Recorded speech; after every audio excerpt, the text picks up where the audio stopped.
Pendant qu'elle traversait des moments difficiles, une voix lui parlait toujours. Histoire vraie. À cette période, tout allait mal pour Chantal. Elle pouvait à peine sortir du lit.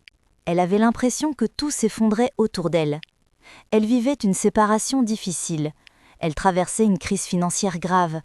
Elle venait tout juste de recevoir une lettre de divorce. Et comme si cela ne suffisait pas, quelques minutes plus tard, l'administration de son immeuble lui remit un avis d'expulsion. Chantal était sur le point de perdre son logement. Pas de travail, pas de ressources, plus d'espoir. Elle était au bout. Puis un jour, quelque chose d'inattendu arriva.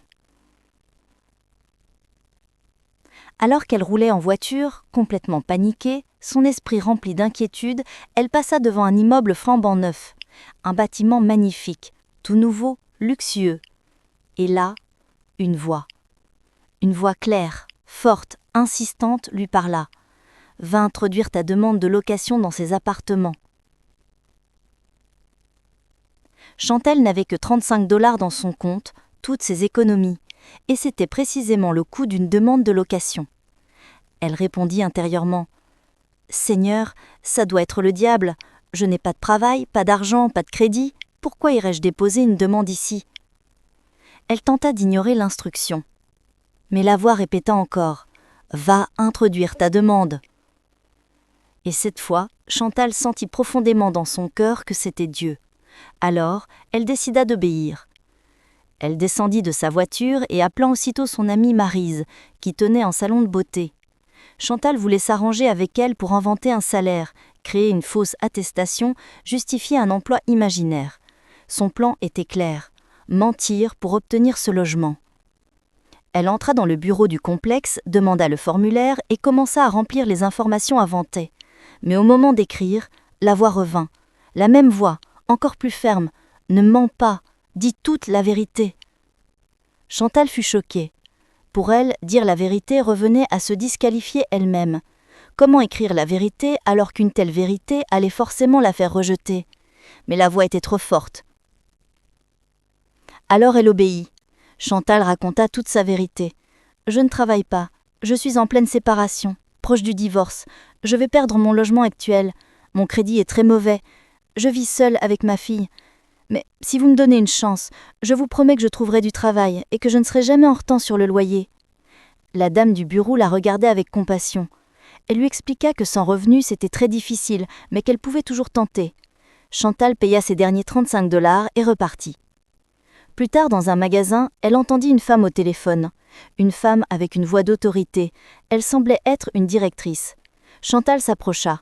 « Excusez-moi, je vous ai entendu dire que vous êtes responsable de plusieurs programmes importants. » Chantal lui présenta ses compétences, mais malheureusement, la directrice n'avait aucun poste disponible. Elle lui promit toutefois de garder ses coordonnées. Quelques jours plus tard, le téléphone sonna. C'était le numéro du complexe. Le cœur de Chantal battait fort. « Bonjour Chantal, malheureusement… » En entendant ce mot, elle comprit immédiatement. Le dossier était refusé. La dame, Laura, lui dit de revenir dans 6 mois après avoir trouvé un emploi et amélioré son crédit. Elle demanda « Vous êtes sûre ? Vraiment sûre ?» Elle savait ce que Dieu lui avait dit, mais Laura confirma. Chantal raccrocha et s'effondra en larmes. Elle se sentait ridicule, humiliée, perdue. Une semaine plus tard, alors qu'elle emballait ses affaires pour quitter son logement, le moral au plus bas, elle tomba sur son lit, paralysée par la tristesse. Puis un jour, le téléphone sonna. C'était le numéro du complexe. C'était Laura, la même dame, mais cette fois sa voix était pleine d'enthousiasme. « Chantal, j'ai de bonnes nouvelles !» Elle expliqua. « L'ancienne responsable, celle qui avait refusé ton dossier, n'est plus là. Et la nouvelle responsable, après avoir entendu ton histoire, ta vérité, m'a immédiatement dit « Dites à Chantal de venir chercher les clés. » Et Laura ajouta « Vous pouvez choisir n'importe quel appartement dans l'immeuble, et les 3 premiers mois de loyer seront gratuits. » Chantal éclata en sanglots. Laura aussi pleurait. Dieu avait littéralement déplacé une personne pour ouvrir sa porte, et parce qu'elle avait dit la vérité, Laura n'avait pas pu l'oublier. Mais ce n'était que le début. Le lendemain, alors que Chantal s'apprêtait, son téléphone sonna encore. C'était la directrice du magasin. « Est-ce que vous cherchez toujours du travail ?» C'était le début d'une deuxième gloire. Chantal fut embauchée le même mois où elle emménagea dans son nouvel appartement. Morale de l'histoire ? Quand Dieu parle, obéis, même si cela semble fou, même si cela n'a aucun sens. L'obéissance ouvre des portes qu'aucun CV, aucun crédit, aucun réseau ne peut ouvrir. L'obéissance attire la faveur, l'obéissance attire les miracles, l'obéissance change une vie.